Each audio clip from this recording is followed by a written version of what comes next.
and welcome back to Anti-Imperialist America. It is a lovely, I believe it's Tuesday or Wednesday, not too sure. It's been a hard week for me. It's a Tuesday afternoon. I'm joining y'all by the fireplace, Christmas tree. Happy holidays to everyone. I hope everyone is doing well in these trying times with COVID and the economic crash. I hope you got food to eat. I hope you got people that you love around you, keeping you well.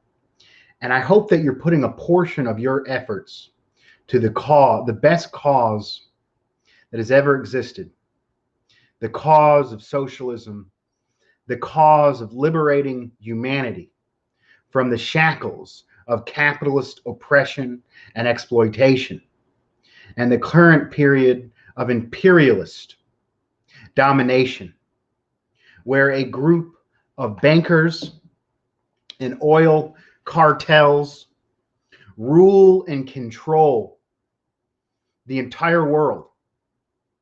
Even strong powers like China and Russia have to make deals, make horrible deals, just to get by and grow themselves and grow their economy, because the concentration of the imperialist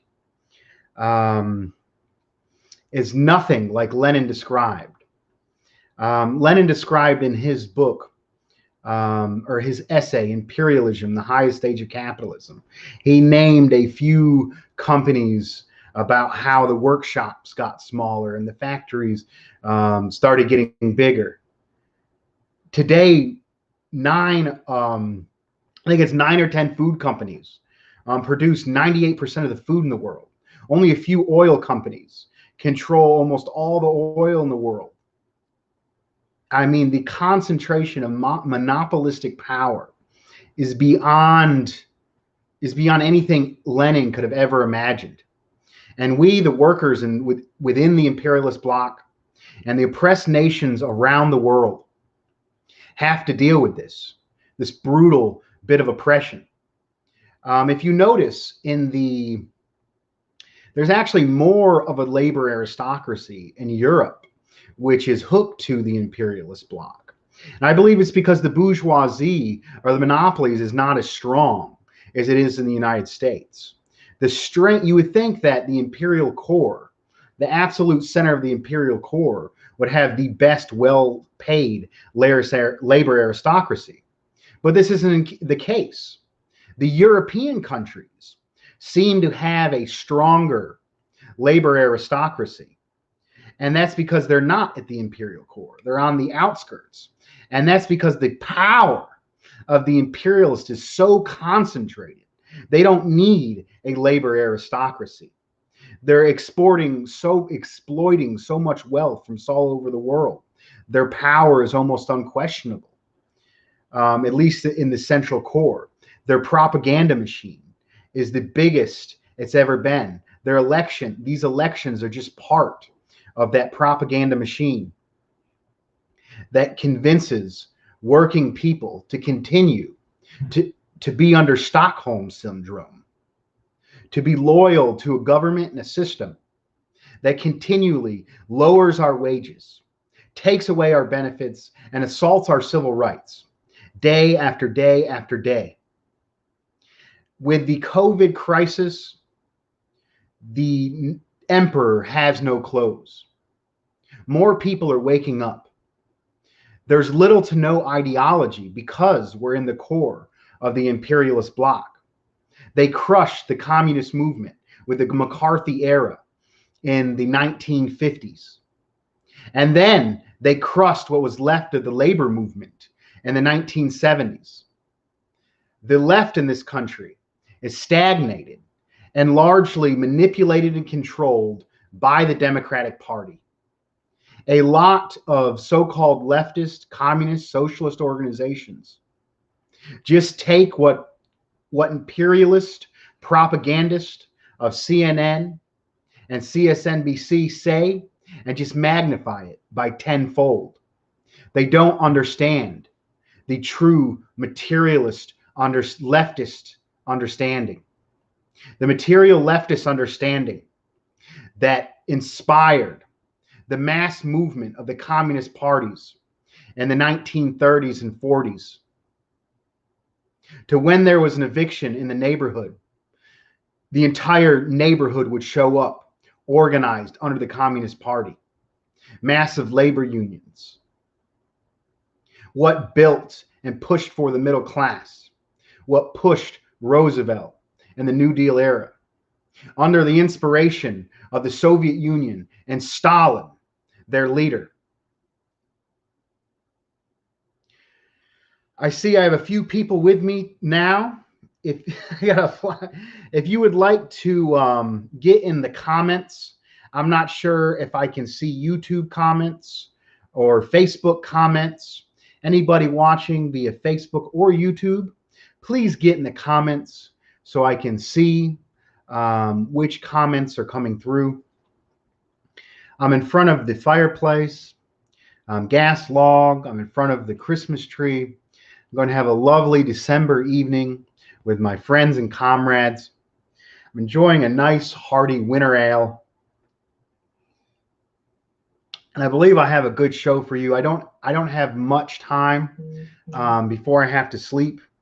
I have to be up at 2 a.m. Start my job. I see somebody from YouTube. That's good. If I could get a Facebook, that would be good. Shout out to Trash Pope. Shout out to Split Anarchy. There's still a few good anarchist comrades out there. Yes, I said anarchist comrades, but they're few and far between. People with the grit and the fight to take on the imperialist capitalist state and make that their primary objective, and not the anti-imperialist governments that are struggling for their lives against the imperialist system. I don't know if I can get on Facebook. Let me get on the Facebook and see if I'm live on Facebook. Give me a minute. If y'all want to get it in the chat, talk about stuff, trash, what inspired the Hillbilly Revolutionaries topic. Yeah, that's what I'm going to get into in a minute. I'm actually going to read an interview on that. We're going to talk about Hy Thurman of the Young Patriots this evening, who was part of the Rainbow Coalition with the Black Panthers. And Hy Thurman, often called the Hillbilly Revolutionary, organized poor whites. He was actually an economic refugee like myself, that was forced out of the South into the Chicago area. And there's a lot of, I think I have a lot of material connections with the comrade. All right, let's see. Yeah, it looks like I see myself live. I'm not sure if it's public or not. I see myself live on my other channel here. Just give me a minute. Bear with me. This is an old account, LOL. I'm ML now. Okay. That's good. You know, I started out as an anarchist. In high school, I was an anarchist. And I was talking with an anarchist friend of mine. And I actually told him earlier this week, I'm still an anarchist. Started out an anarchist. I'm still an anarchist. Will always be an anarchist. But I have suppressed certain elements of myself and certain perspectives. And I've put in other perspectives at the forefront, kind of like sharpening a pencil to be more effective. The purpose of becoming Marxist-Leninist and looking into the science is to become a disciplined, effective revolutionary that is molding yourself and becoming a tool for the positive good, becoming a warrior for the cause of justice and truth, and not doing what you want, and not just being liberal and seeking pleasure and joy or ego, but looking what needs to be done, plugging in and doing it, and having the material understanding to be able to do that. That is becoming a disciplined, principled, scientific socialist and revolutionary. I'm trying to pull up this page here. There we go. I think I got it up. My phone's been acting up too. Okay, I'm going to scroll down. Seems to be loading. I'm trying to edit so it's public. I don't see any Facebook. If you are watching this via Facebook, you could save me a lot of trouble and just get in the comment right quick. If you're on Facebook, get in the comments right quick. All right, it seems not to be working. I'm going to just get right into it. So like I said, we were going to be talking about, I'm going to read an interview with, I don't know if I'm saying this, with Hy Thurman. This is from 2016. 2016 by James Tracy. Hillbilly, Revolutionary Hillbilly. An interview with Hy Thurman of the Young Patriots organization.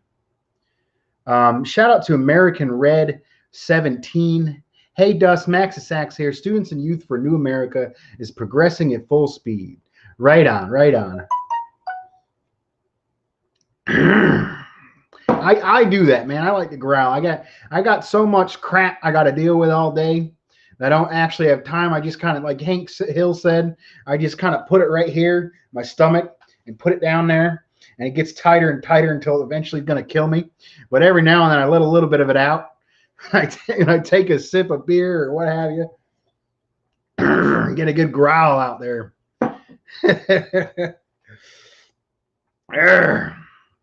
All right, here we go. I'm going to read a little bit of this article. I was going to show an image. Let me show this image here. I'm going to show that image of Hy Thurman. So I have I'm going to be reading off my phone an interview. There's a few sections of it. I won't get too far into it. Here we go. Revolutionary Hillbilly, an interview with Hy Thurman of the Young Patriots organization by James Tracy. So this is his introduction. Hy Thurman was the earlier members of the Young Patriots organization, a group of Southerners who organized in the uptown Hillbilly Harlem neighborhood of Chicago. The Young Patriots organization worked hand in hand with the Black Panther Party for self-defense and the Puerto Rican Young Lords in the original Rainbow Coalition. While short-lived, the Rainbow Coalition, no relation to the Jesse Jackson-inspired project with the same name, provided an example of how the politics of self-determination can coexist with the politics of intercommunal solidarity. For various reasons, Amy Sony and I were not able to interview Thurman for Hillbilly National's Urban Race Rebels and Black Power community organization Radical Times. In this long overdue interview, he adds a lot to the historical record of the Young Patriots organization, especially their controversial use of the Confederate flag. Today, Thurman is working on his own memoirs, as well as reorganizing the Young Patriots organization for a new generation. JT is James Tracy. He's going to be the interviewer. I'm going to do both the voices. JT, how did you come to be a part of the Young Patriots organization? Hy Thurman, I became involved in the Young Patriots. Was contact with the Goodfellows. My brother Tex was a leader in the Peacemakers, a street gang that morphed into the Goodfellows and eventually became the Young Patriots, and then became a part of the original Rainbow Coalition. We organized Young Patriots in 1968 in Chicago's uptown neighborhood to help alleviate the oppressive conditions that residents faced on a daily basis and to give the poor a voice to fight Mayor Richard J. Daley's oppressive machine of class hatred and racism. The uptown community was made up of mostly poor Southern white migrants who began migrating north soon after World War II to find jobs and escape the clinches of poverty, only to enter another monstrous conditions that were in several ways worse than what had been experienced in the South. Estimations of Southern residents over a 10-year span was over 70,000 Southerners entered the gates of Uptown. At any given time, as many as 40,000 tried to put down roots to scrap out a living. JT. It might surprise some readers that police brutality was so prevalent in a white neighborhood. Hi, Thurman. Daley would use the police as his personal game, and they were allowed to use their own interpretation of the law while performing their jobs as police officers, as it seemed that any cop that was determined to have behaviors of psychopath or couldn't fit in cities' middle-class neighborhoods were assigned to Uptown, South and West Side, and poor Latino and other poor neighborhoods in Chicago. They would not give it a second thought to shoot, torture, or beat you. Women and young girls were not exempt from their perverted behavior either.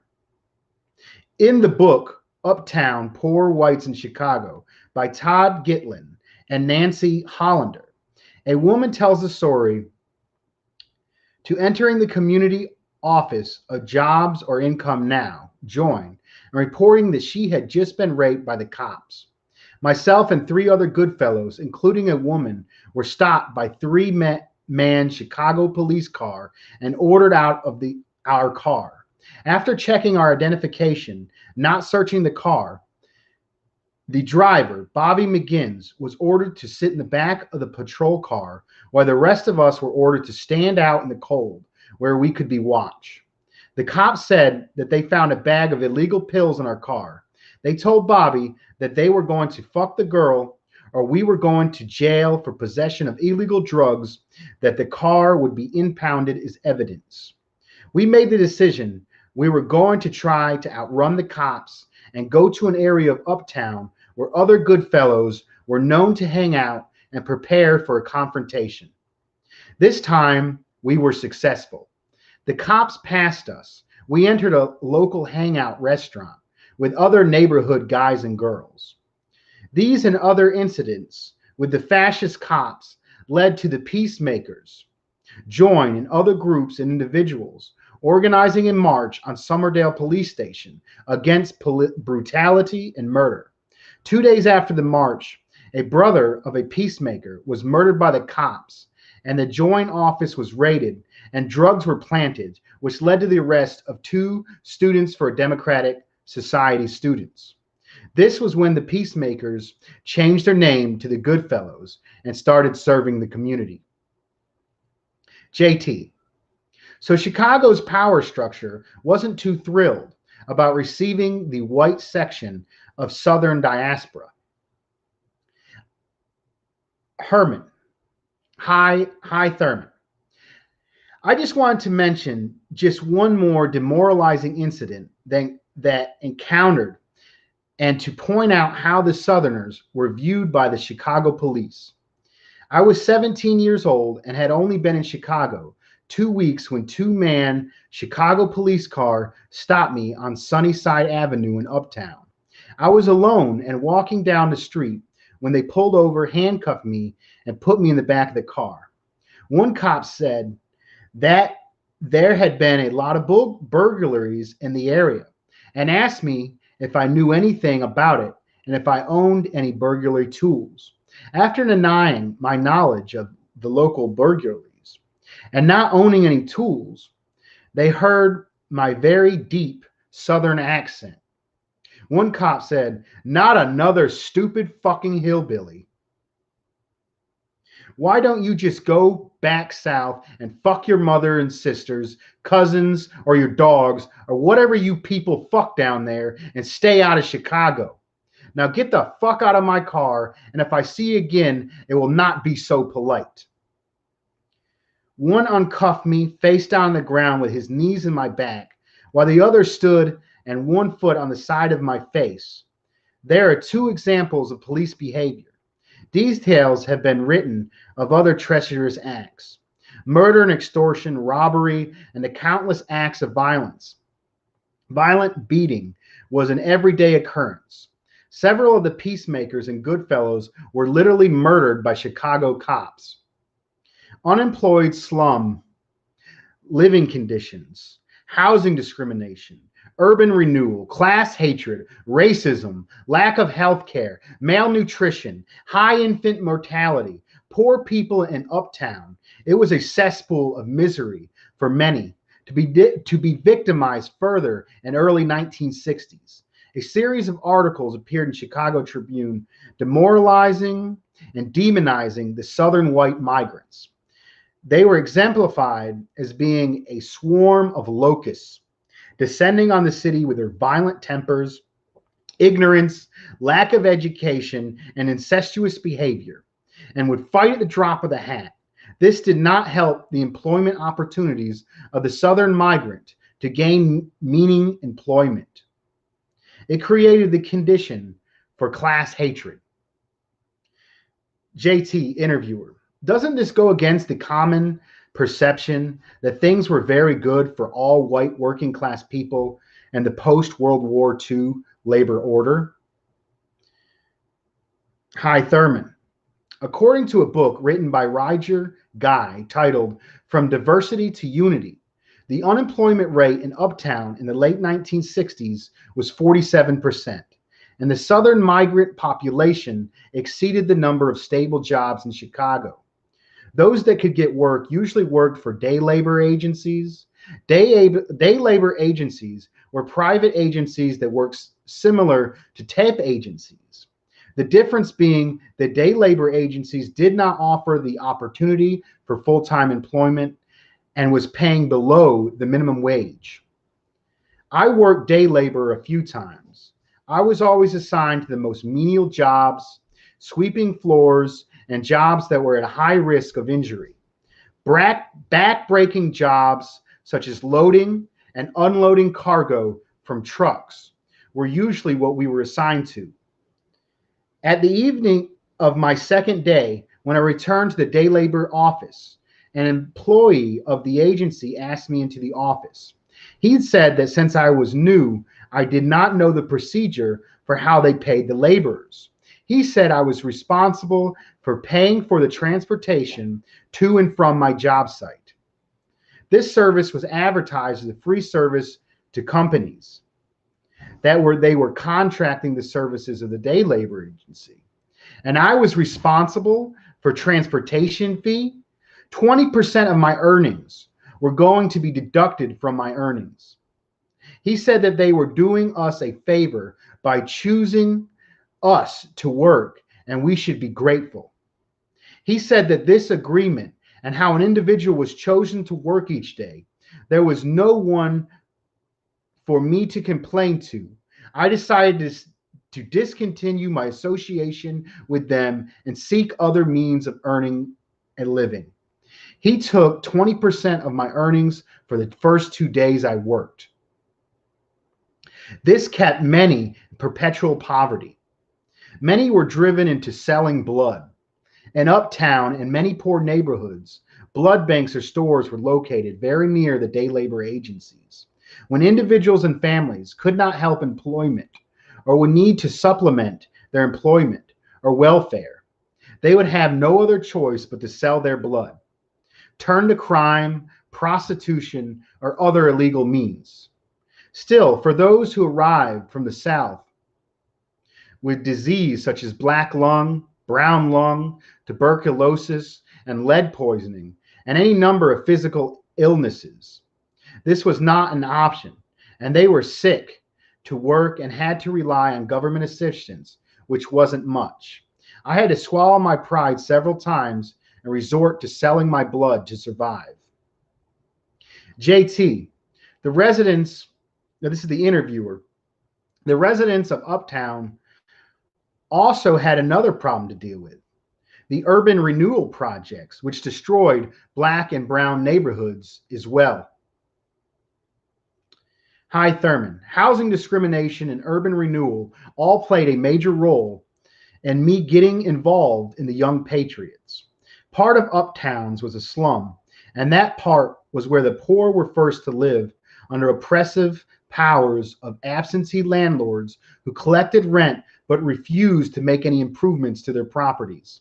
Lead-based paint contributed to many getting lead poisoning, or contributed to conditions of people who had been exposed to lead poisoning in the South due to strip mining, introducing it to their drinking water and streams. Children were forced to use streets littered with glass and other debris, abandoned cars, and garbage littered the streets, and the city services ignored the area, while in the more prosperous areas were pristine and kept clean. According to statistics compiled by the Southern Culture Exchange Center, Uptown had the highest infant mortality rate of any neighborhood in Chicago. Health services were non-existent, and hospitals refused to serve those without insurance.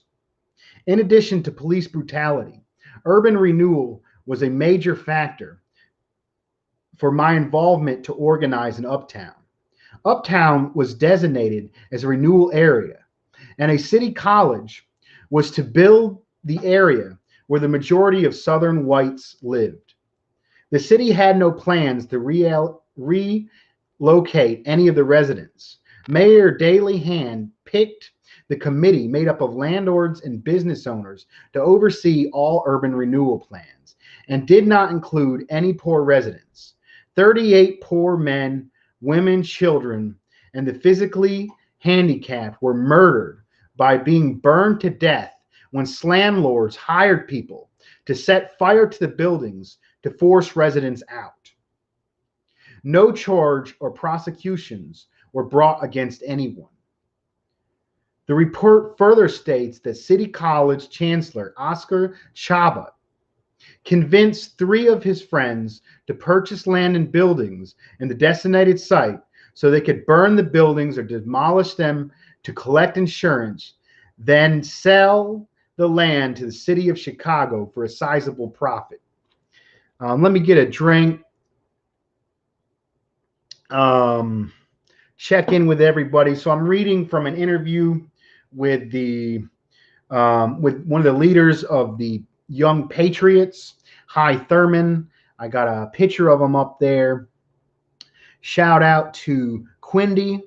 We'll watch this later. Good luck for your work. CPI's won. You're a great comrade. Well, thank you, Quaddy. Quindy, I'm going to keep going.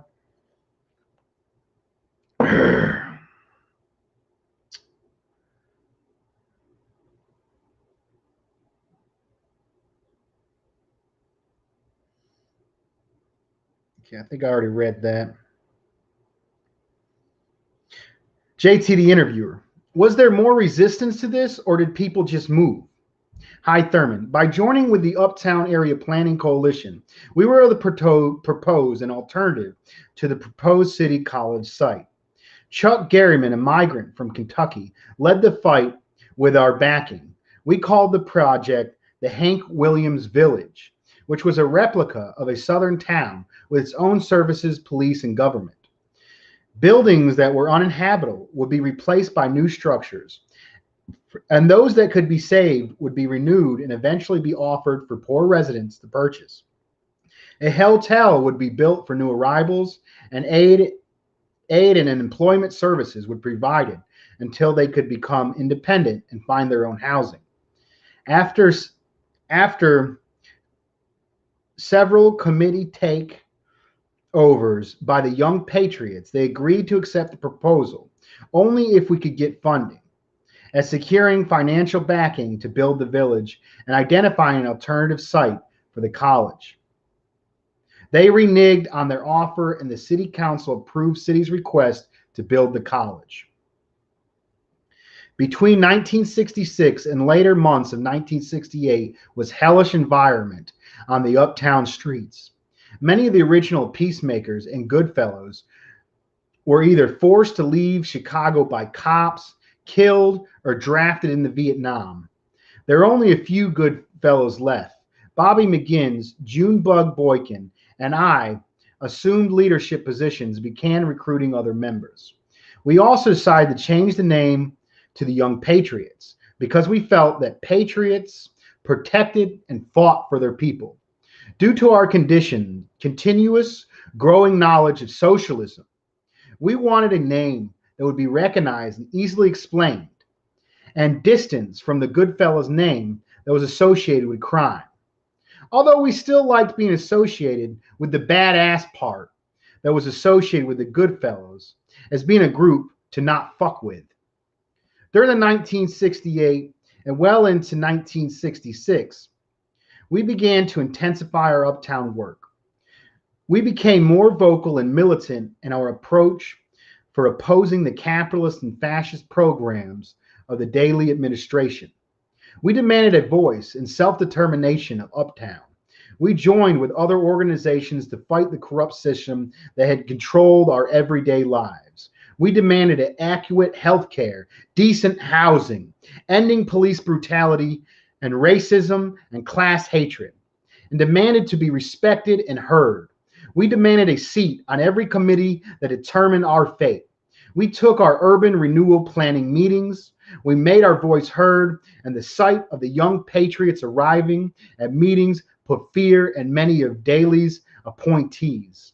We dressed in leather jackets, wore a Confederate flag with Huey buttons, with free Huey buttons, Black Panther buttons, and a button that resembled every color of every race.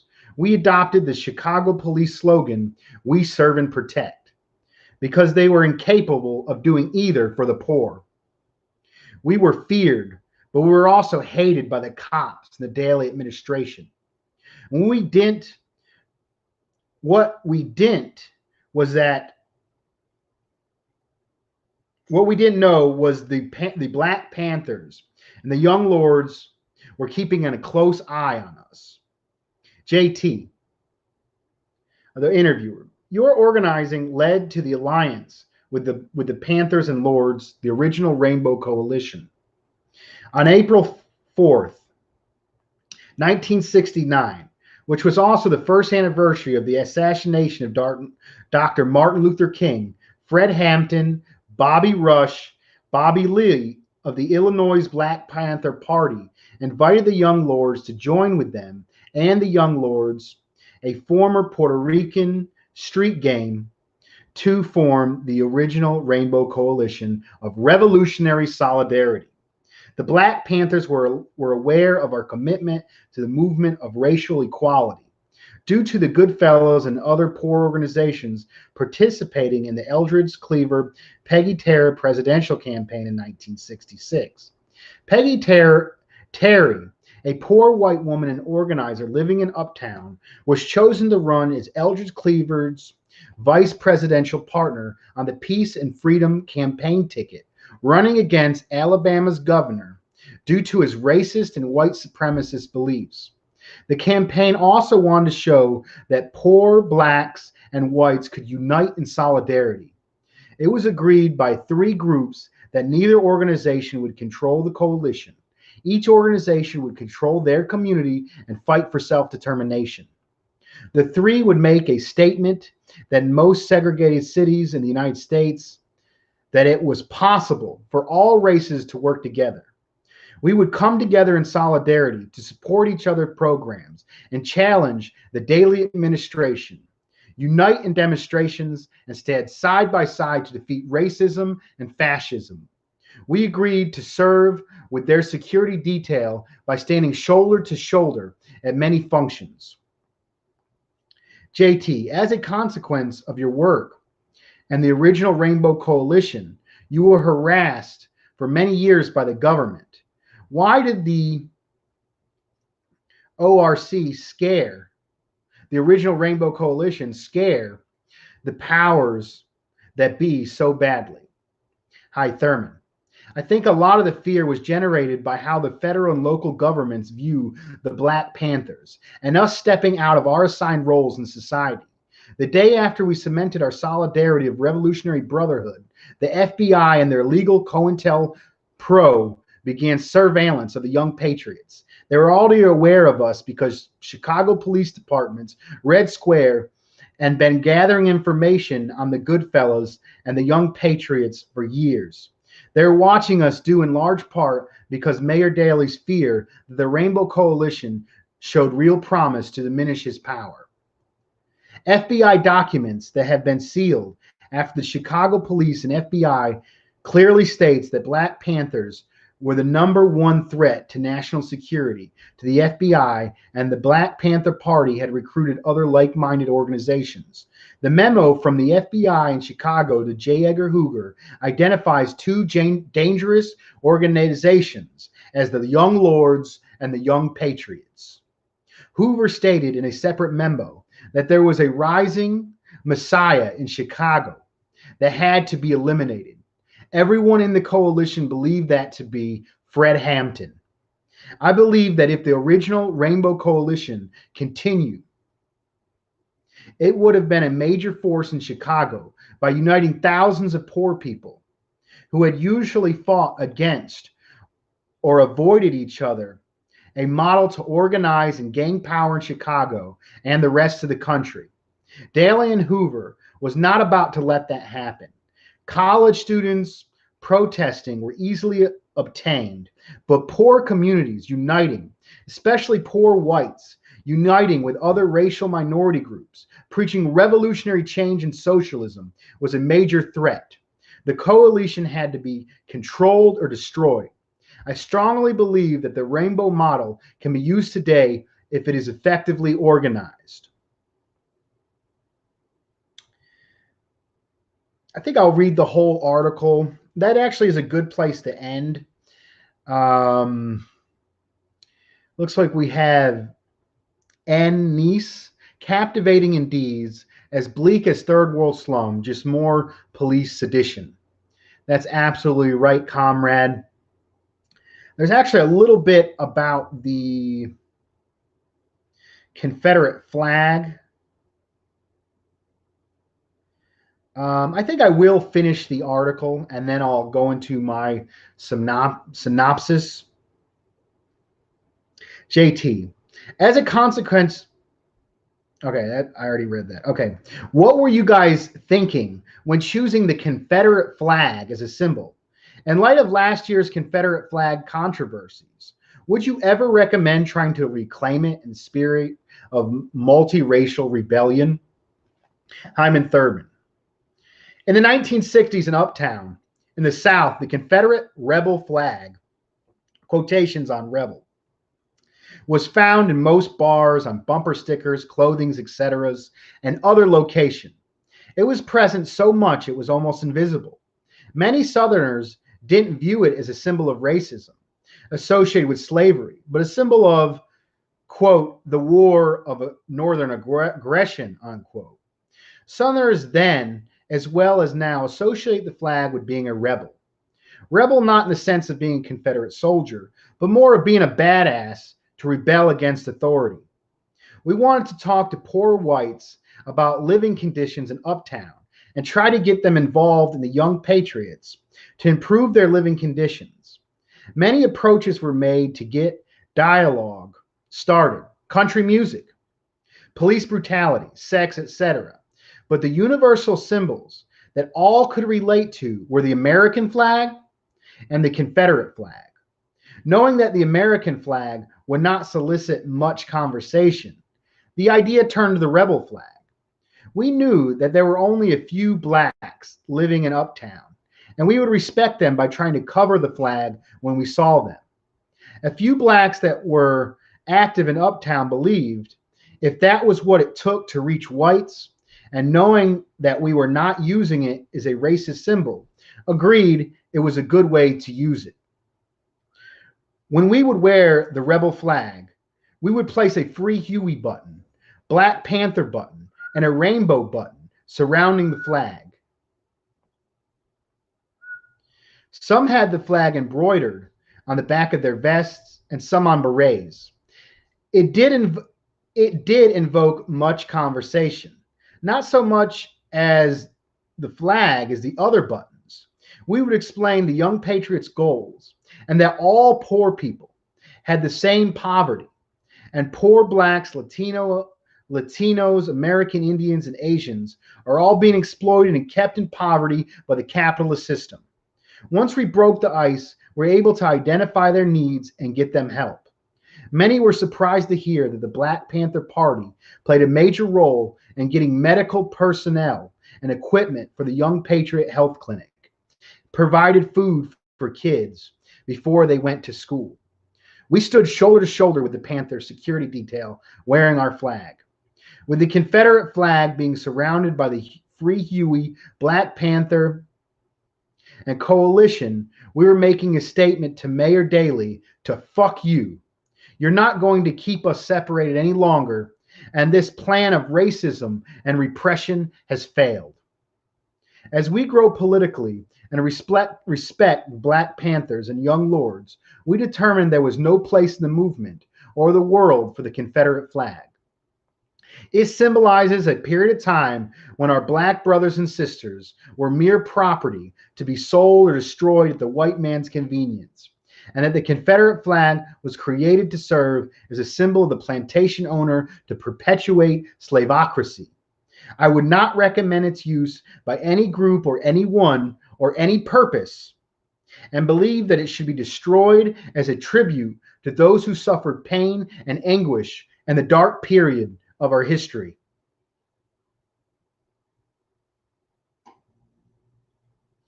Let me get a drink right quick. Please get in the comments if you'd like to take part in the discussion after. Any questions about the material, please put them in the comments.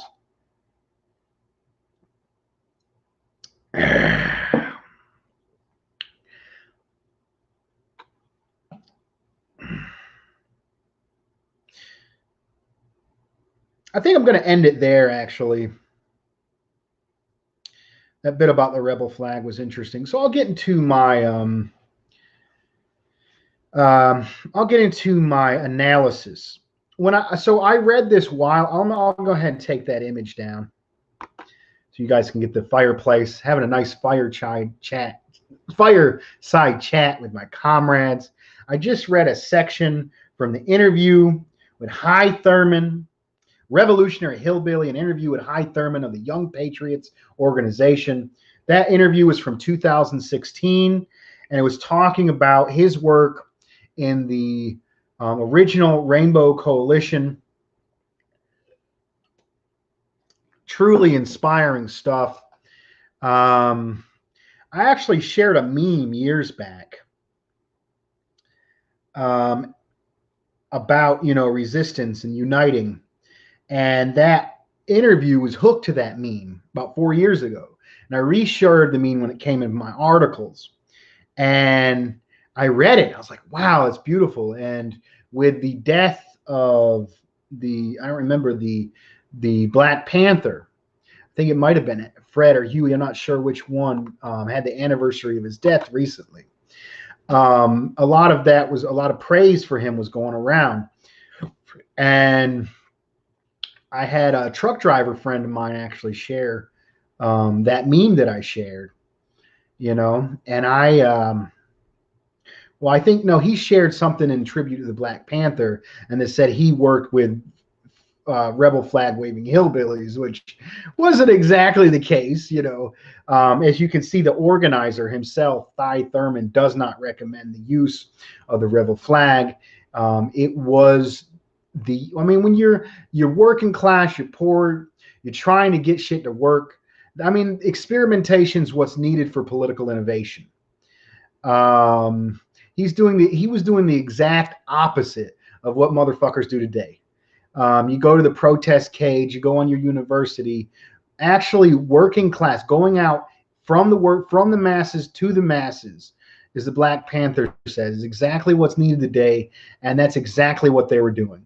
And to reach the working class, they said they used the American flag, which Center for Political Innovation has been doing, with appealing to positive aspects of patriotism, not patriotism per se, but patriotism towards the revolutionary elements in American society, including Harriet Tubman, John Brown, the Communist Party, having a patriotism, a revolutionary patriotism, a heritage towards everything that fought against imperialism, everyone that fought against racism, everyone that fought against solidarity. That's part As much as it's absolutely true about the genocide of indigenous people, slavery, new Jim Crow, class and racial oppression.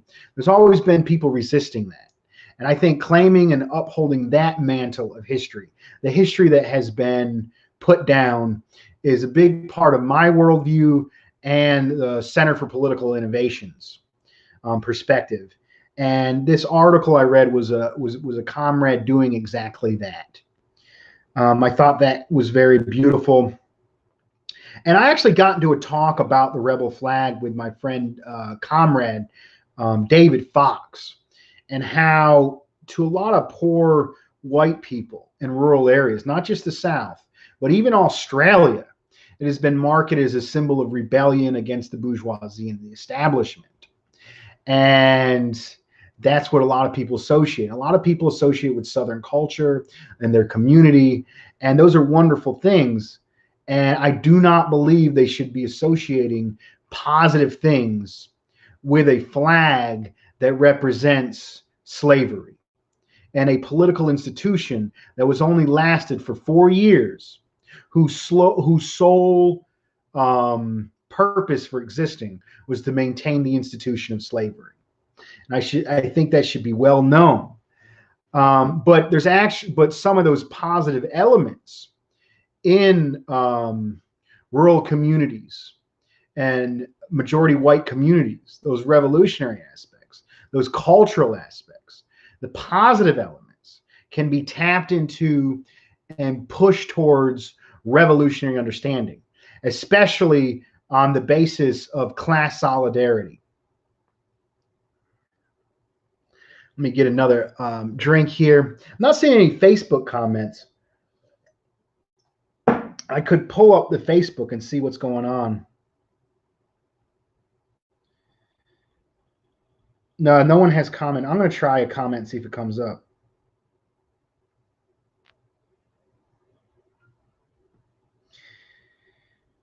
Yeah, so Facebook comments are working. If people, anybody on Facebook want to get on that, that'd be cool too. Maybe I can share it out on my page. Right post. Let me share that out right quick, and then I'll continue, comrades. Anybody wants to get and say where you're from, where you're coming from, I'll give you a shout out.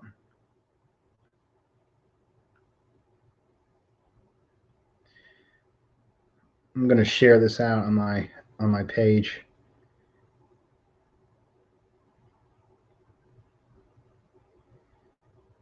Share. Right post. Post. All right, I got that shared on my page. Maybe that will help bring some folks from the Facebook. Maybe share it in a few groups. Share it out to the truckers, Appalachian leftists, all communists, Marxist think tank. All right, I got that shared out to a few groups. All right, cool. So we got at least one person watching now. Helen Woolley, hi Dust, just jumped in here from Facebook. Comrade Helen from Melbourne, Australia. If folks haven't seen that interview with her and David Fox, I recommend people going on David Fox's YouTube channel and seeing that interview with Comrade Helen Woolley. Also, subscribe to David Fox while you're there. So I'll get a little bit of that article.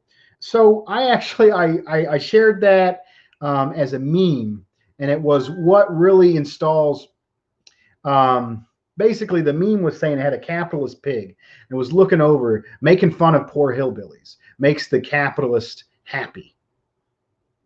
Because you see, when oppressed nations make fun of working class white people, they've been grown up. I say this again and again.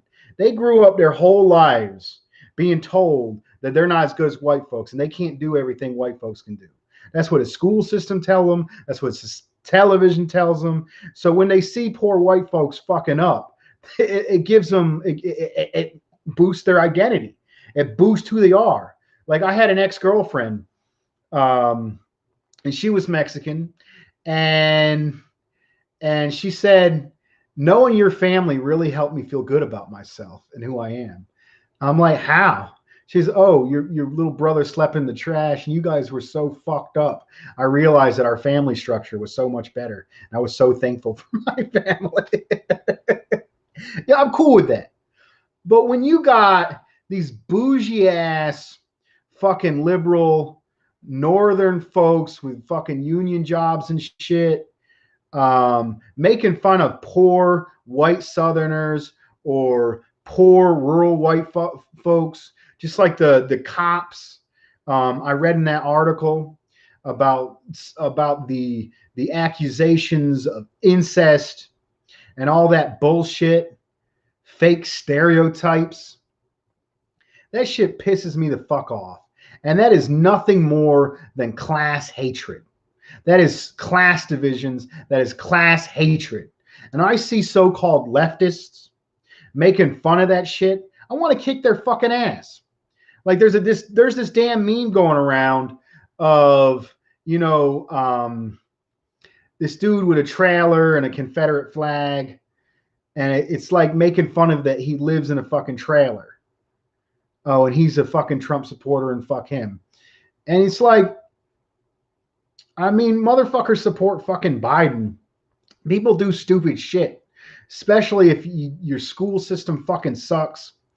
Your job fucking sucks. You're being beat down and chewed up by the society. And you're going to make fun of that shit. And it seems like you can blame racism. Like you can blame racism on poor whites. But it comes down to the powerful liberal establishment.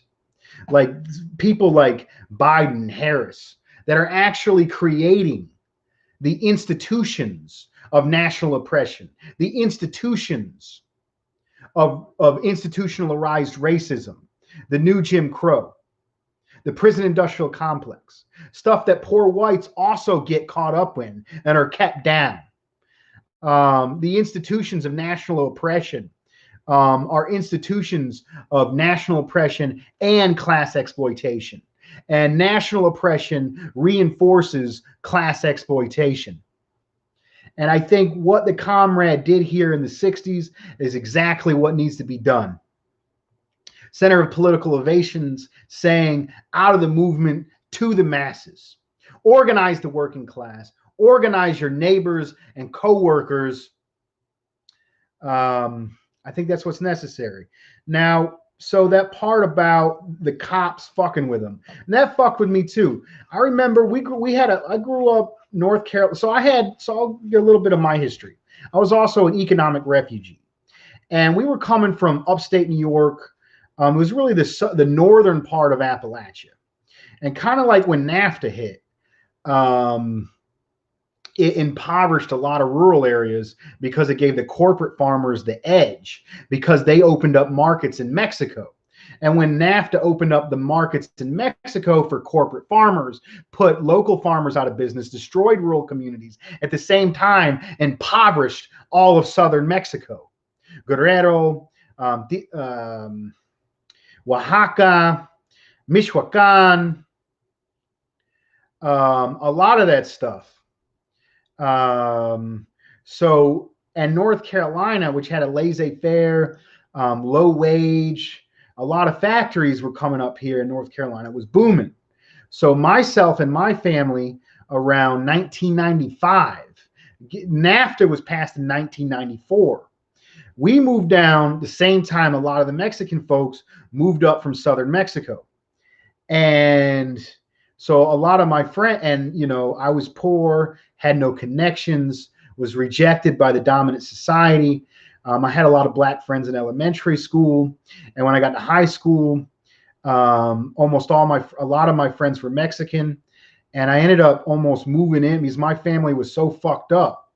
I ended up moving in with my ex-girlfriend at a young age, and I moved into the Mexican trailer park, and almost everybody in that neighborhood was from southern Mexico. y por este hablo español, puedo hablar un poco de español y tengo un acento como un cocho de guerrero. Es como habla. So, and I I've been out on the road. I after Then I went to college. I dropped out of college, became a truck driver. And as a truck driver, I've been to a lot of poor rural communities. I remember one day, I used to drink a lot too. Having a bad childhood, that's kind of what forced me out of the college and the socialist movement, was kind of dealing with the grips of the bullshit I had to grow up. I had to deal with growing up. And so I got into trucking, and I drank a lot. And there was this one town, I don't know, somewhere in Indiana, and I was delivering shingles to this one town. And I parked the truck on the side of the road. I started walking up the road, and I was wearing work boots. My clothes were a little dirty. And this group of two guys and a girl pull up with this ratty old car. And they're like, "Where are you going? We'll give you a ride. You're a working man." It's like, "I'm going to the bar. I'm a truck driver. I'm going to the bar." And they were like, "You better watch out in this town. Cops don't fuck around. You try to go home drunk, they'll fuck you up." I was like, holy fuck. Like, this police brutality. I mean, I dealt with fucking cops fuck with poor motherfuckers. Don't matter what. I mean, they definitely fuck with black people a lot worse. But just being poor or being from a different area or looking out of place is an instant for the cops to fuck with you. And these working class folks, really country folks, they were a little racist. I was like, well, they're like, well, if I can't go to the bar, how about I go chill out with y'all? So I just went to go drink at these random people's houses. So we went out on their front porch. We started drinking all night. I got in a conversation with them, and they all supported Trump. I think this was during the Trump era. I don't know. I think he was just getting elected. I'm not sure. But they were really big in the union movement as well. And the reason they told me they were racist, at least one of the figures, the reason why he told me he was racist, he said, "Why are you racist?" And he goes, them black folk ain't like us. They don't like to work. They don't care about themselves. They just like doing crime and shit. I'm like, that's bullshit. Majority of black folks are just like you and me, hardworking, take care of their family. And I'm like, where did you meet these black folks? He said, prison. The only place he'd ever met a black person was in prison. It's like, oh, I understand. So he's like, maybe you're right. We won't get into it. It's ignorance and poverty.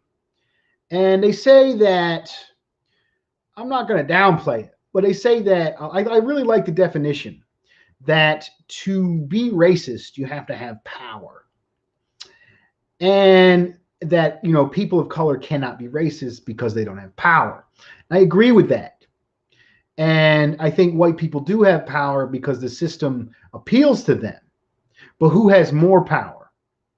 The broke-ass, ignorant, racist hillbilly, rural person, or the fucking neoliberal piece of shit that's implementing institutions of systemic national oppression and racism and imperialist wars? A lot of these bougie, liberal supporting, and definitely the rich ass politicians themselves are enemies of the people. And then even the fucking bougie ass liberal motherfuckers that are supporting are way more part of a labor aristocracy and actually will have less to organize with. I had something bad happen to me today. So everybody knows that I did an internship When I was in high school, I was against the military and the wars.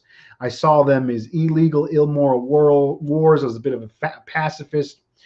I took it upon myself to do counter recruitment, to stop working class people, fellow workers, students, from joining the U.S. military. And I got pamphlets from local peace organizations, and I watched the recruiters. Recruiters would go up to somebody and they tell them their spiel and they lie to them. They tell them, oh, you won't get deployed. Oh, you're going to get this. And I go right up to with this pamphlet called Sergeant Abe. And it was produced by this organization, Quaker House, or at least funded by or coalition, this place, the Quakers down there in Fayetteville. And I gave him to Sergeant, you may be stop lost. They can change your contract anytime. If you're a woman, you're more likely to be sexually assaulted. You can get PTSD. You can be killed. You can come back with this. There's long lines on the VA. All this realities of being and joining the military. They call it truth and recruitment. I was a little more militant. I called it counter recruitment. And I ended up going to the church community, and there was, I'm not going to say the name of the one organization. One organization, I think, planned it, other one funded it, but one of the organizations, I'm not going to say which, but the leader of that organization has been really unprincipled lately. I still see him on Facebook. It's been really unprincipled. He was critical of Obama, but he's come out in all support of Biden. It's not even like, oh, Trump's bad, we got to vote against him, which I also disagree with that position. He was outright applauding. And I know they got a black Secretary of Defense or Secretary of War or what have you, who is a war criminal, bastard like the rest of them. And his response was, why do I feel like they're about to rename Fort Bragg Fort Harriet Tubman? Oh, that shit pissed me the fuck off. Harriet Tubman, one of the most heroic figures in the continent, freed 70 slaves, went back and led the Union Army to free over 700. First woman general in the military. And that's where he was getting off, like, okay, they can claim her because she was part of the military. But if people look on my Facebook, my response was, the today's military trying to claim Harriet Tubman is just as absurd as Trump cheering on neo-Confederates to beat up black protesters. Trump doing that and claiming Lincoln is just as absurd as the U.S. military trying to claim the legacy of Harriet Tubman, as less than a decade ago, they destroyed the most prosperous nation in Africa, Libya, led by a socialist, Gaddafi. Put that country in the absolute poverty and chaos, and a slave trade has emerged. And another meme I did with John Brown. Start to think a little bit like John Brown. Only today's barbaric, outmoded, oppressive mode of production, today's slavery is imperialism. The global economic political system of imperialism. Imperialism that exploits workers here and brutally super exploits the oppressed nations here and the oppressed nations around the world. The spirit of John Brown and Harriet Tubman should not be claimed by the imperialist military, but it's marching on in you and me and the entire global anti-imperialist movement. The highest stage of class struggle is anti-imperialism. Let me get another drink right quick.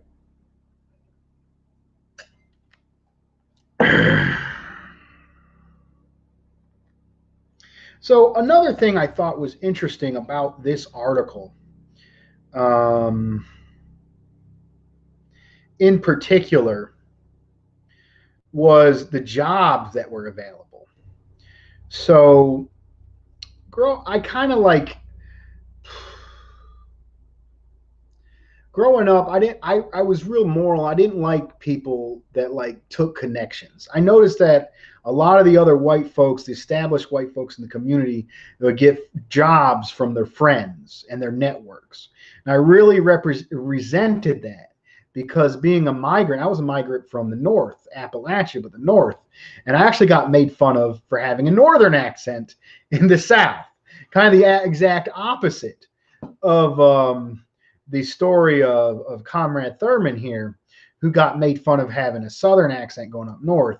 I've adopted a bit of a Southern accent now. I've lived here since I was 5 years old.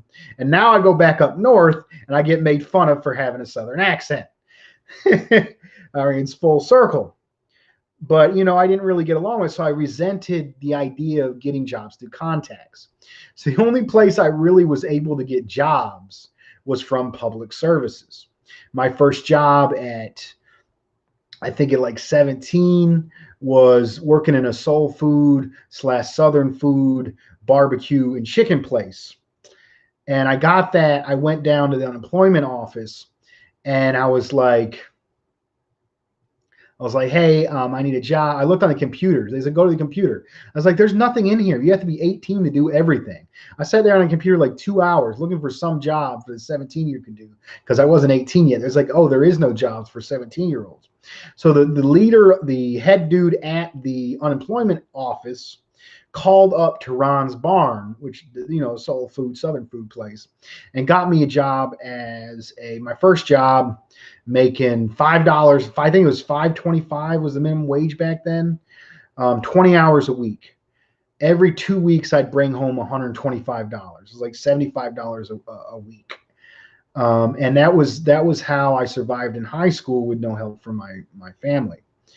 But then when I later on and got summer jobs while I was going to college, I ended up going through a lot of agencies.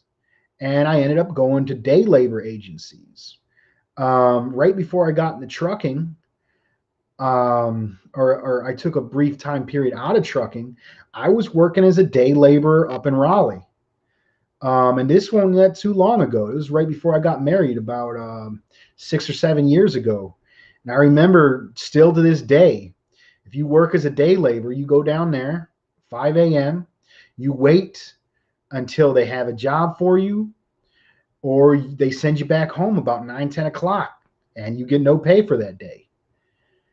And if you got to go somewhere, I've also done day labor work up in Boston. I lived up in Boston for a bit. And when I was up in Boston, I lived in the Chelsea neighborhood, amongst the mostly undocumented Guatemaltecos, Guatemalan folks.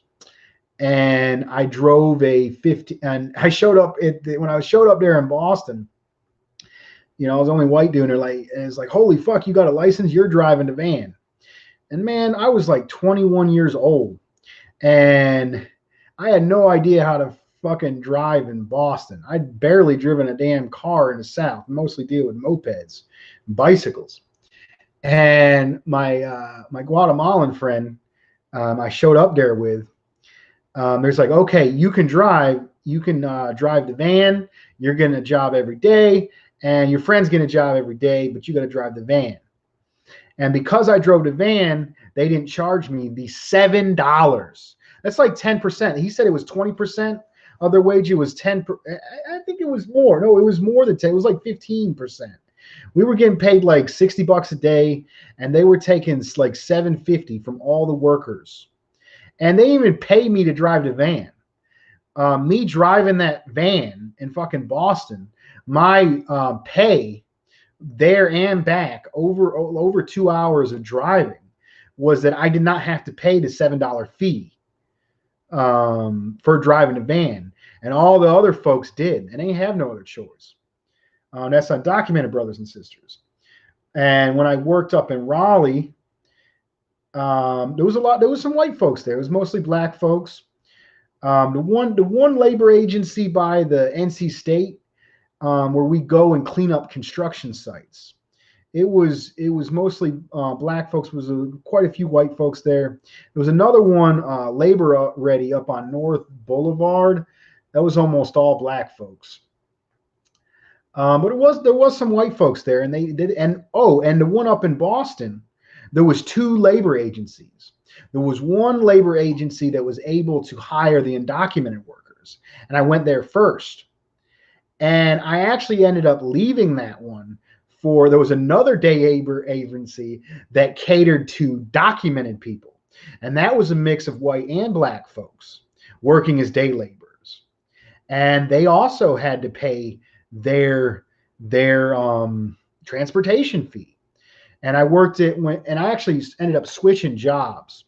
When I worked with the Guatemalan folks at the one day labor agency, I would go into and do the newspaper printouts, and they took us all the way upstate and all the way back, and didn't even pay us for the transportation. We had to pay them, plus hours of working with newspapers in a hot facility. Then we come back. And I realized I get a little more cash, it's a little closer if I go to the day labor agency that hires documented people.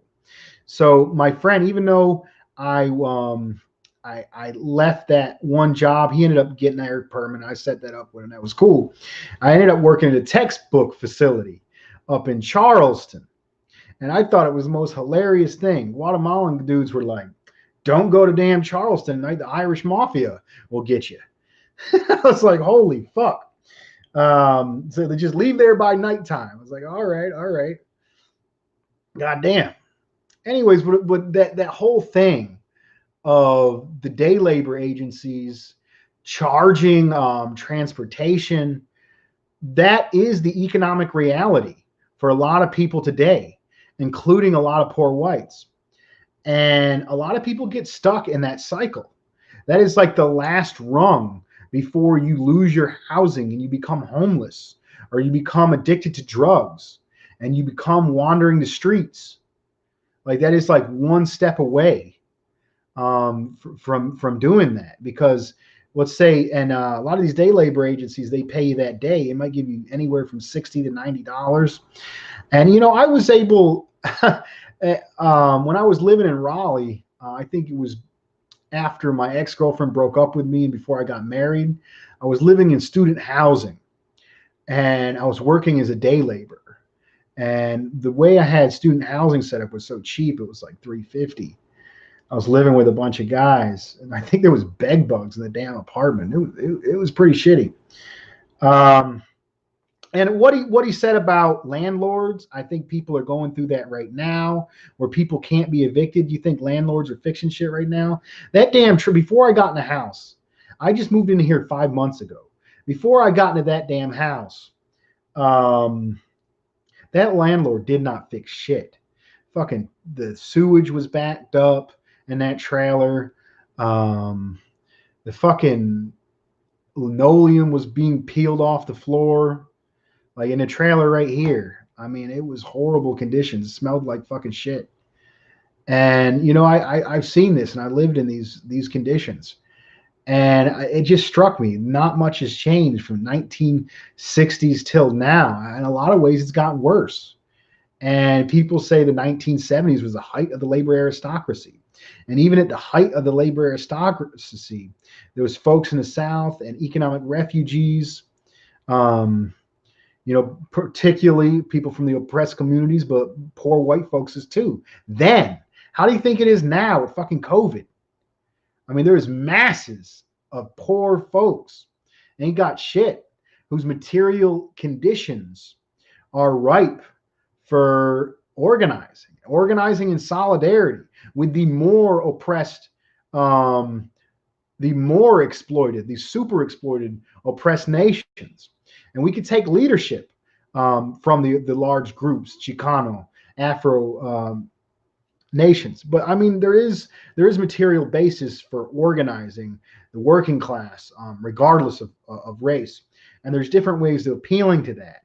They talked about appealing to patriotism. Talk about applying to better revolutionary elements of patriotism. They talked about culture, which I do on my show. They talked about country music, which I often talk about. Oh, and to kick it off, one of the jobs he did, backbreaking labor, was loading and unloading trucks. That's what I'm doing now. I mean, I make enough money to pay the mortgage, and my fucking health insurance is fucking outrageous. And I'm in debt. I'm in debt for this fucking house, and I'm still in student debt. Fuck. It's fucking depressing. And I do better than a lot of my fucking neighbors. So how do you think the rest of the motherfuckers do if I got to deal with this shit? And what I do is unload and load trucks. And I work 12 to 14 hours a day, 6 days a week. And I unload a whole truck front to back, and it's back-breaking labor. It's the same labor that was offered. I get paid a little bit more because I got a trade with truck driving, but the hard labor aspect of it that he had to do as a lumper, I'm doing my own lumping. They call that a lumper, is some like day labor that unloads a truck. And I used to went back on when I drove van and I went to places, I would hire lumpers myself and the company would give me the money. So I'm unloading trucks. So I'm still fucking doing. And I fucking work my ass off. Barely got, and that's it. And if you look at income averages, I'm actually doing a lot better than a lot of the folks. So, I mean, the situation is prime. A lot of the folks I grew up with that had it a lot better than I do aren't doing as well right now. So, I mean, we got to go out. There's more room for solidarity and organizing on a class basis more than ever. So we'll get into the next portion of the show. I was going to maybe sing a song, a country music. I love country music. I have a large record collection, traditional country music. I got saying, I'll sing for you. I can't say I'm the best singer, but I try. My mom and dad actually met in a northern Appalachian community in my uncle's country music band, country and western band. They played the country gold. I grew up around that music. And I love that music. And I kind of went through a teenage rebellion. I hated that shit. But now I'm getting old. I'm like fucking 30, but I'm getting back into it. And I love country music. There's something about the twang and the style and the longing. There's something it does that nothing else can really do for you. So I was going to sing a song. And and go through some analysis. See if I can pull back up the lyrics here. So I'm going to sing a song horribly. Y'all have to sit through it. And then we'll break down the lyrics from a Marxist perspective. Country music from a Marxist analysis. So this one's going to be Jamie Johnson. Let me show you a picture of Jamie Johnson. He's part of the new outlaw scene. Has a lot of has a lot of blues elements, a lot of southern rock elements. I actually am going to do his song in a more traditional country. My voice has a little more of a twang. He kind of got a gritty, deep southern rock voice. If you notice the long hair, it's really firmly the outlaw style. If you look at one of my favorite singers who grew up in prison, that was him older, David Allan Coe. He spent the first 15 years of his life in prison. That was him older. I actually saw him in concert twice when he got older. This is him younger on one of my vinyls. This is rather popular, one of his vinyls. And you can kind of see the outlaw, kind of shabby road warrior kind of look. They did a great show. He would like make fun of his wife rather sexistly right in front of her, and he thought it was hilarious. And she about to hit him. Country music there's some comedy involved in it, and that goes way back. David Allan Coe was a racist, but he was ignorant, poor hillbilly, fresh out of prison racist. And something about the hurt in his voice, kind of like any rapper, like 50 Cent, he got shot. And then his voice became better. One of his songs, maybe I'll sing one of his songs. Country DJs know that I'm an outlaw. They never come to see me in this time.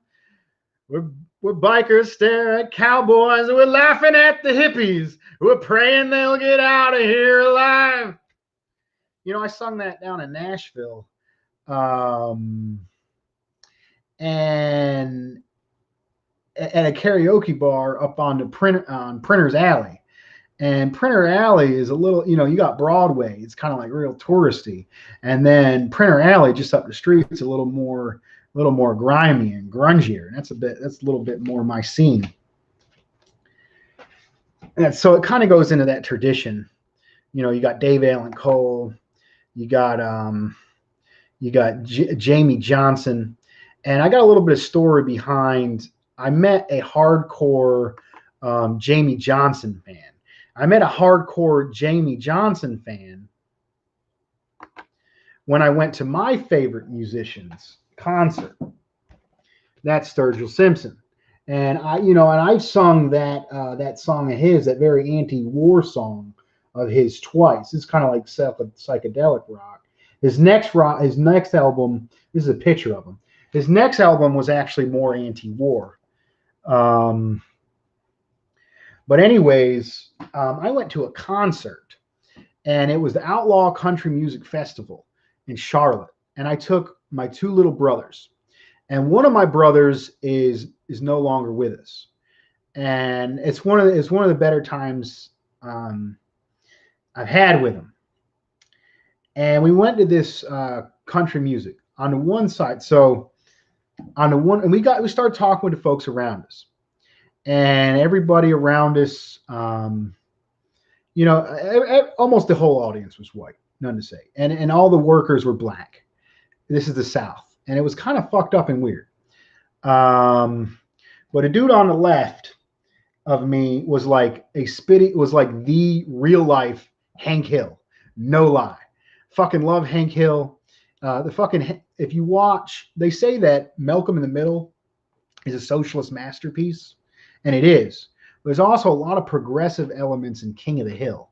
And it really represents working class characters in a way that other shows don't. But he was a propane salesman. And he was drinking some Bud Light. And I had some weird funky hoppy beer, because I've been all over the country and I like to taste all the different funky beers. And I probably was called gay by this guy for drinking a fruity beer. And the dude in front of me was a Jamie Johnson fan. He looks back when you Sturgill Simpson fan. Yeah, hell yeah, I'm a Sturgill Simpson fan. I went up there and bought the shirt. And that's the song about the singing Sturgill Simpson. And then the people on the right of me were this old country couple from West Virginia. And they came all the way down to see Willie Nelson. Willie Nelson, who for legalization of marijuana. Willie Nelson, who wants to save the post office. Willie Nelson, who did a song against the Gulf War. A lot of progressive. Willie Nelson, who does Farm Aid. I've also been to Farm Aid with Neil Young. Willie Nelson and Neil Young actually went in solidarity with Standing Rock. Actually went to Standing Rock, and they were actually greeting with honors amongst the indigenous people.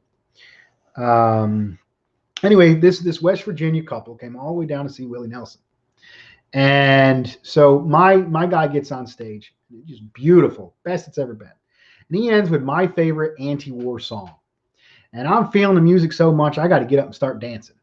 And we ended up, I wanted to see this so bad, I reserved tickets months in advance.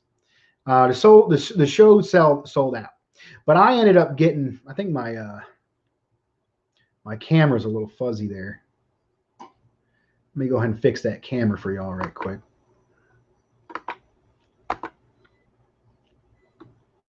There it goes. So I ended up getting tickets way in advance. And it turns out there was this little bit of seats over there in the Charlotte amphitheater. There was a bunch of the seats were covered. There was this little tiny section of seats between the lawn seats and the covered seats. And they were the same price as the lawn seats, but you had to reserve them months in advance. And I reserved mine months in advance because I really wanted to take my brothers to see this. And I think I paid like $200 for the three of us to go down there. It was a big deal. And I got the dude started playing his kick-ass anti-war song with big guitar riffs and power chords. And I was like, I got to get up and dance. I get up and start dancing. Well, before I started dancing, I knew the song. When they put the opening on the song, I yell out, "End the goddamn wars!" as loud as I can among Mr. Propane here, Mr. Hillbilly couple there. And I got some bad looks from a few people. But you'd be surprised at how many right on brothers I got from people that also wanted to end these wars. And this anti-war, so I yelled out, "End the wars!" And they started playing the song. And I felt like I had to dance. I got out. There was this little slab of concrete. And there was this handrail barrier. And I got up there and I started dancing. It was just me. Like, people who reserved their tickets in advance didn't really feel like dancing. But all the fucking people up in the lawn seats were wanting to dance too, and they were going crazy. So I ushered in. I said, "Come on down." And I got everybody that was in the lawn seats to jump the gate and go into that little cement pit and form like kind of like mosh pit kind of thing. This was a good memory with my brother. You know, he's no longer with us. I remember yelling out "End the war" amongst a group of folks you wouldn't usually associate with anti-war. That's becoming more associated with it. And I go to time and time again. If you look at one of the most positive revolutions in human history, the Soviet Union. The Soviet Union came into existence because of anti-war peasants in the Soviet Union. The slogan, "Peace, Land, and Bread."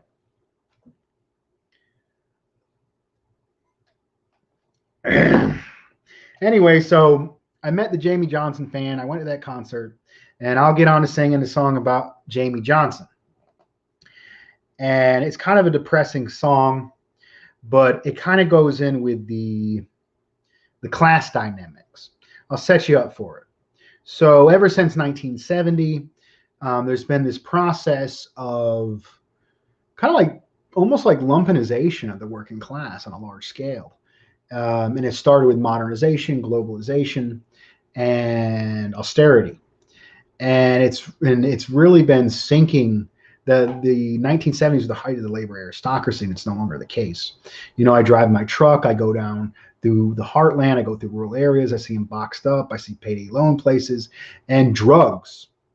What they have historically used to criminalize and incarcerate the Chicano and Afro-American community is being used more and more on poor whites in rural areas. Heroin, pills. You talk about pills back then in the 60s. You got meth. There's an interesting movie about a group of lumpen West Virginians called The Wild and Wonderful Whites of West Virginia. And it's actually from a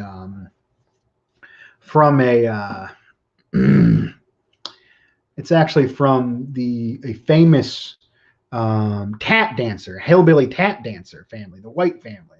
They're basically lumpens, and they're crazy, but it's rather interesting. Wild and Wonderful Whites of West Virginia. Interesting movie. You know, I was actually told when I went to college, you know, and I started doing debates. I did several debates in college, and I debated from the revolutionary perspective. And I would get on the debate stage. I would have no organization. There'd be the Republican Club, the Democrat Club, and the Libertarian Club. Libertarian would send a person, the Democrats would send somebody, and Republicans would send somebody. And, you know, there wasn't very many Republicans. So, I mean, I knew the one or two Republicans. And one of the dudes who was Republican, he went up to me one day. He said, "You're culturally Republican." I'm like, "What the fuck are you talking about? I'm culturally Republican." It's like, you know, he said his grandpa was a truck driver. This was after I told him I was in the trucking. He said, "You should watch The Wild, Wonderful, and Wild Whites of West Virginia." But he said, "But you're a communist." I'm like, "Fuck yeah, I'm a communist. Why the fuck should we support these billionaires who don't do shit for us?" But anyways, I'll get into singing this song, and it's talking about, drug use and struggles in the working class. Jamie Johnson, high cost of living. I was just a normal guy. Life was just a 9 to 5 with bills and pressure piled up towards the sky. She never asked, she knew I'd been hanging with my wilder friends, looking for some other way to fly. 3 days straight was no big feat. Could get by with no food or sleep. And crazy was becoming my new norm. I'd pass out on the bedroom floor, sleep right through the calm before the storm. I'm gonna skip the chorus and just do the main lyrics and then do the chorus at the end.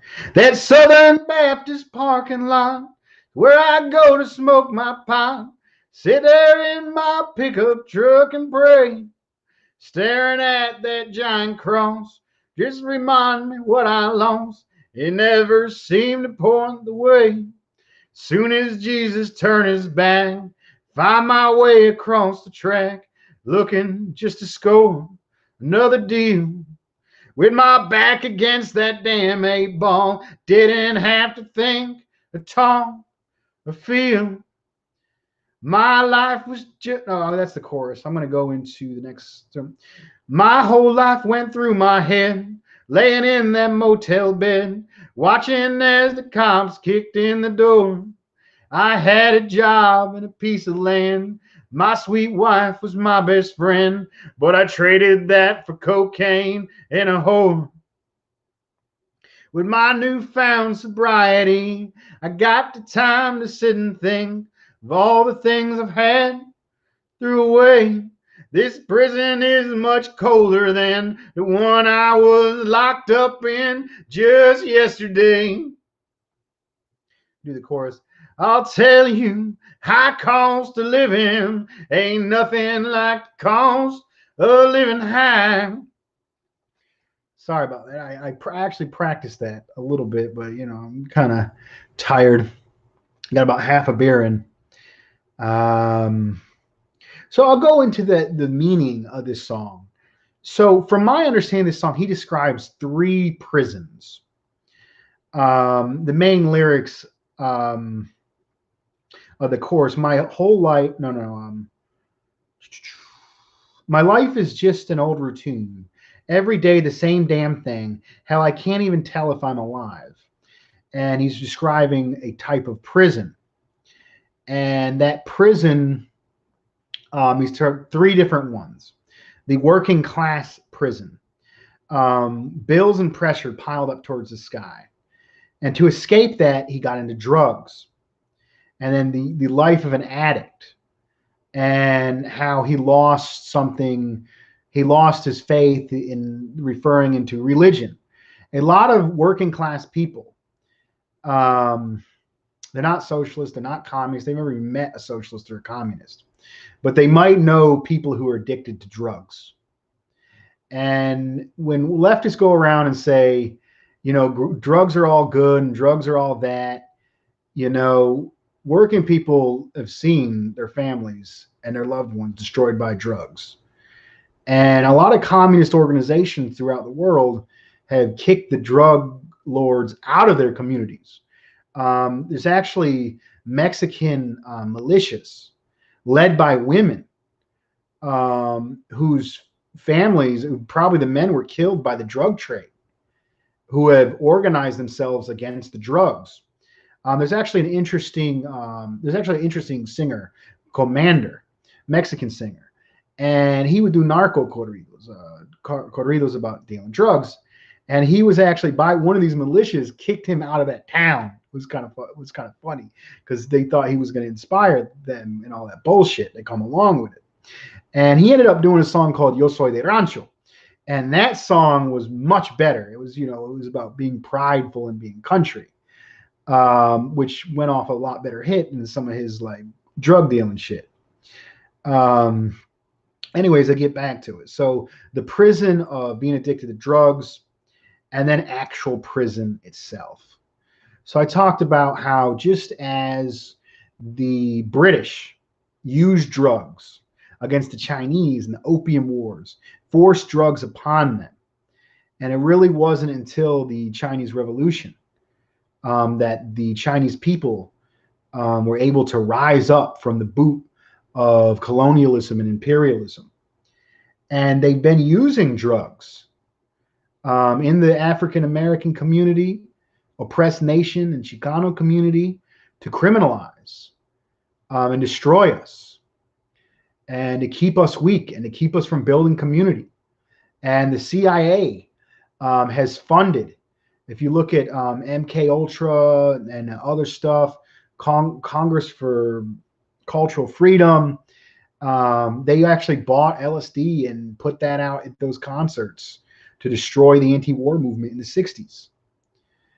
I think revolutionaries, maybe we can, I think there's a lot of good work, grassroots work of, getting rid of the criminalization of drugs, but also rehab and other stuff like that. There's a lot of good work around that. And a lot of this class oppression. I mean, why is he saying this is a rather new song? I mean, these are the things that this is the underground. Like, this is rather good country music. I mean, I like alternative outlaw. This is an outlaw underground country music. If you turn on the actual pop country radio, it's mind-numbing bullshit. And it doesn't have a bluesy or a twang. It has this male macho monotone corporate bootlicking country ass. Fucking fuck Toby Keith and his bullshit. I would like to see revolutionary country music, anti-imperialist country music. You see, I've got an anti-imperialist country music analysis. It's going on. Like, I've been going about an hour and a half. My beer is about done. I want to talk about the way forward. I've been going through a lot of innovating. I was trained in Marxist-Leninism, and Marxist-Leninism was my basis. And I highly recommend everyone reading Stalin's Foundations of Leninism.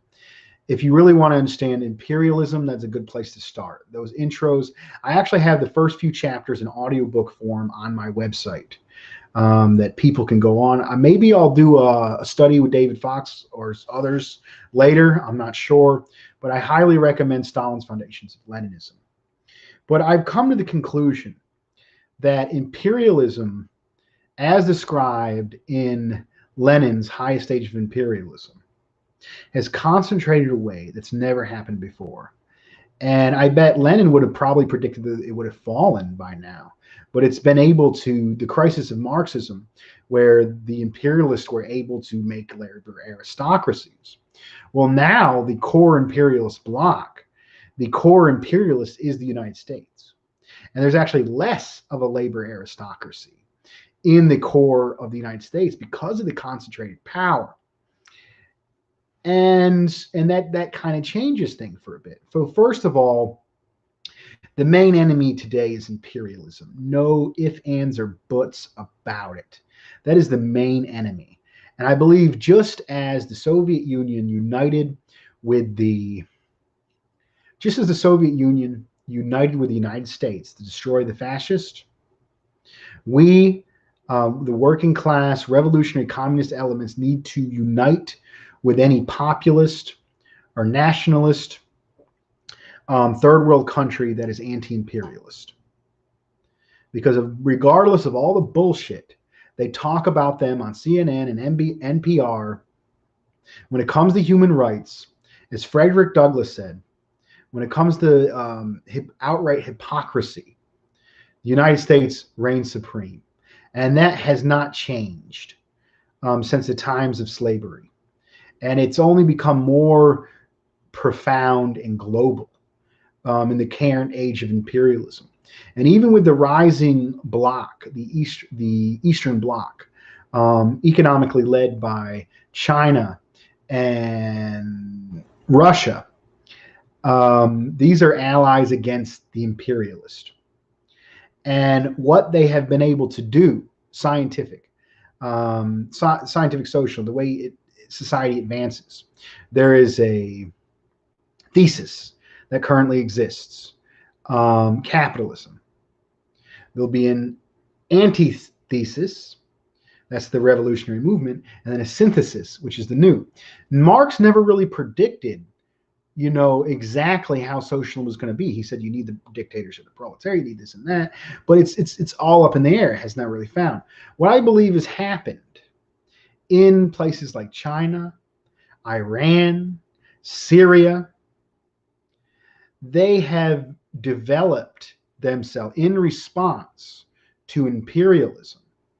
They have developed countries based off planned economic systems where the government has reigned supreme over their market sectors. And I believe they're no longer capitalist as described by Marx. Now, you might not consider that socialism. It's definitely not the more egalitarian forms of socialism by Mao and Stalin.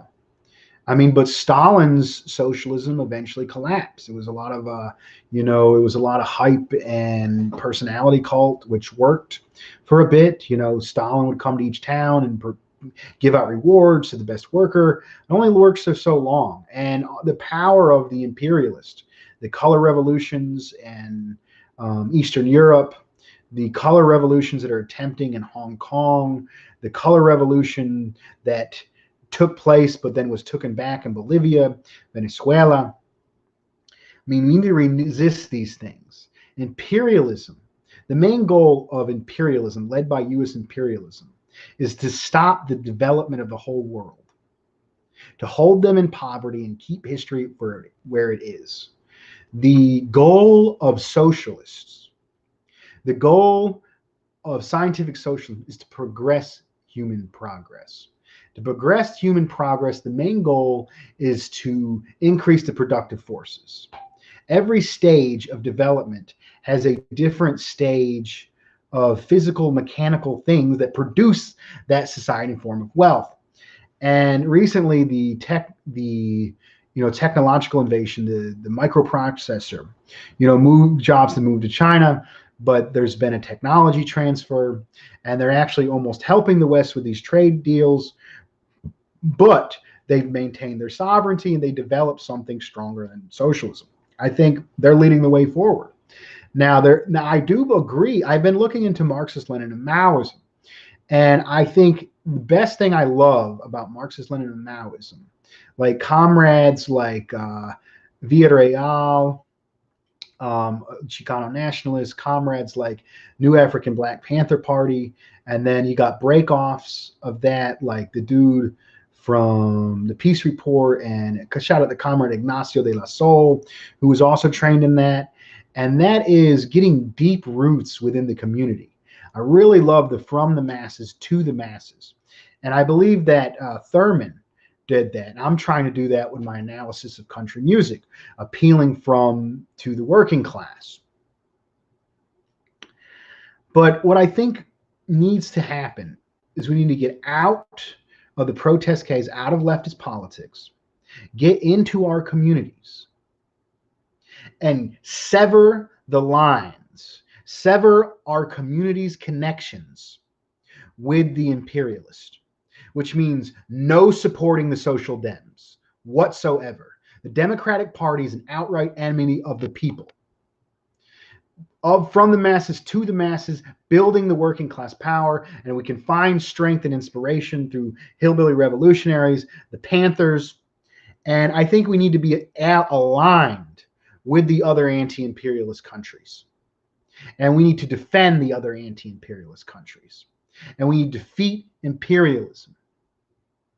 And I believe with all the problems China has, just as Napoleon, who was ruthless and horrible, by force pushed the idea of a meritocracy on the world, China's strength is going to push the planned economy on the world.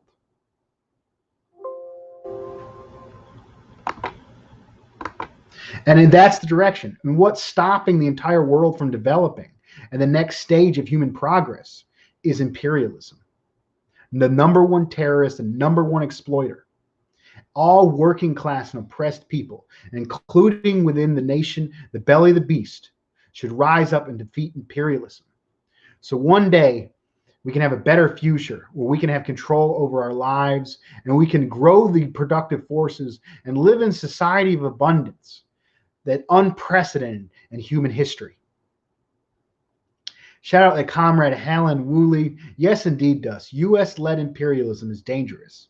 Going out of being fighting for it, life, war against China is main focus. I believe it's drawing Australia in a position as first strike country. Yes, and I love having the comrades in Australia who are dealing with China more closely.